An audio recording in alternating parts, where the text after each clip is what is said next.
মঞ্চে আহ্বান জানাচ্ছি পূজা উদযাপন পরিষদের সভাপতি জনাব বাসুদেব ধরকে। জনাব বাসুদেব ধর।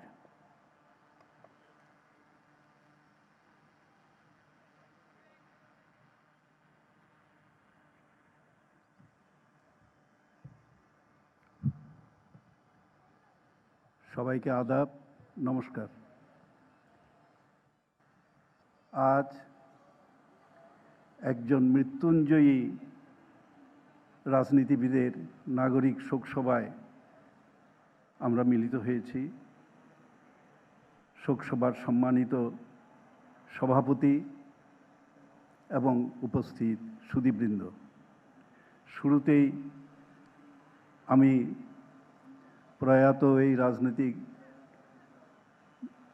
নীতিকের মৃত্যুতে গভীর শোক প্রকাশ করছি এবং আগামী দিনের রাষ্ট্রনায়ক সহ তার পরিবারের সদস্যদের প্রতি সমবেদনা জানাচ্ছি।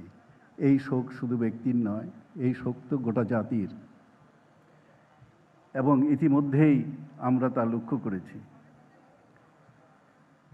বিশ্বের ইতিহাসে যদি গণতান্ত্রিক সংগ্রামের ইতিহাস আমরা দেখি বা আগামী দিনে আমরা দেখব, তাতে বাংলাদেশ অধ্যায় বেগম খালেদা জিয়ার ছাড়া সম্পূর্ণ হবে না। এটা ইতিহাস প্রমাণ করেছে।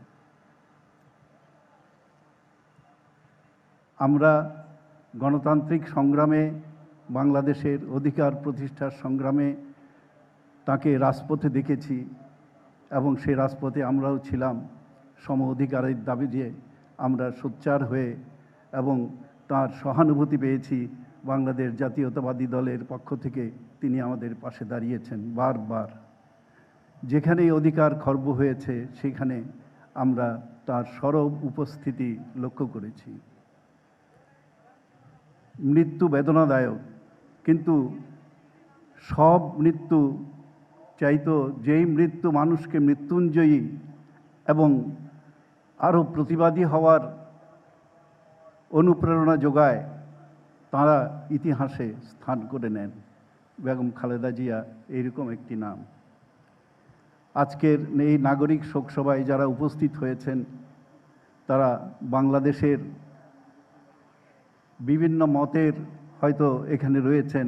আমি শুধু বলবো, আমরা গণতান্ত্রিক সংগ্রামের বিভিন্ন সময় দেখেছি, কিন্তু পরিশেষে আমরা তার সমাপ্তিটা অত্যন্ত আশাপ্রদ আমরা লক্ষ্য করিনি।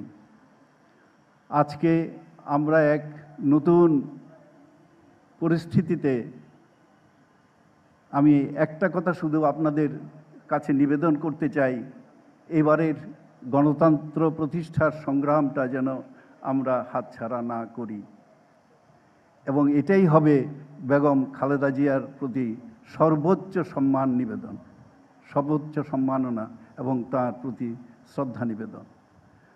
বাংলাদেশের একটি নাগরিকও যদি ধর্ম বা অন্য কারণে নিগ্রহিত না হয়, এই নতুন গণতান্ত্রিক সংগ্রামের মধ্য দিয়ে যদি তা নিশ্চিত হয়, আমি মনে করি সেটাই হবে মরহুমার প্রতি সর্বোচ্চ শ্রদ্ধা নিবেদন।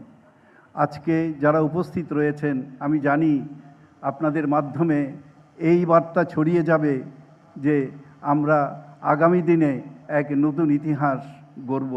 সেই প্রতিশ্রুতি নিয়েই আজকে আমরা বিভিন্নভাবে হয়তো কাজ করছি, কিন্তু এই প্রতিশ্রুতিটা চাই এই গণতান্ত্রিক সংগ্রামের মধ্য দিয়ে আমরা যেন অতীতের সমস্ত কালিমা মুছে সব নাগরিকের অধিকার এবং বৈষম্যের দেয়ালটা ভেঙে ফেলতে পারি, অধিকার প্রতিষ্ঠা করতে পারি।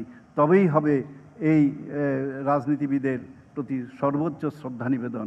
আমি বক্তব্য দীর্ঘায়িত করব না, আমি অনেকের কথা শুনব। আমি পরিশেষে শুধু একটা কথাই আপনাদের কাছে উল্লেখ করতে চাই। আগামী দিনে আগামী দিনে নির্বাচন আছে, রাজনীতি আছে। সব ক্ষেত্রে সব মানুষের অধিকার যেন নিশ্চিত হয়, এবং সেটা রাজনীতি হোক, সংবিধান হোক এবং বিভিন্ন সমাজের বিভিন্ন স্তরে যেন কোনো বৈষম্য না থাকে, কারণ বৈষম্য বিরোধী গণ অভ্যুত্থানের মধ্য দিয়ে আমরা আজকে একটা অবস্থানে এসেছি, কিন্তু সেটা আমরা বাস্তব ক্ষেত্রে দেখতে চাই, বৈষম্য থেকে মুক্তি চাই। সেই বৈষম্যের ক্যানভাসটা বড়, সাম্প্রদায়িকতা, ধর্মান্ধতা, অর্থনৈতিক বৈষম্য, বর্ণের বৈষম্য, সমাজের বৈষম্য, অর্থনীতির বৈষম্য, এই বৈষম্যের চিত্রগুলো থেকে আমরা যেন বেরিয়ে আসতে পারি। যে মৃত্যুঞ্জয়ী হওয়ার স্বপ্ন বেগম খালেদা জিয়া আমাদের দেখিয়েছেন, সেটা সার্থক হোক, সফল হোক, আমরা যেন প্রত্যেকেই এক একজন খালেদা জিয়া হতে পারি। আমি এই নাগরিক সমাবেশে সেই কামনা করি, তার প্রতি সেই শ্রদ্ধা জানিয়ে আমি আমার সংক্ষিপ্ত বক্তব্য এখানেই শেষ করছি। ধন্যবাদ।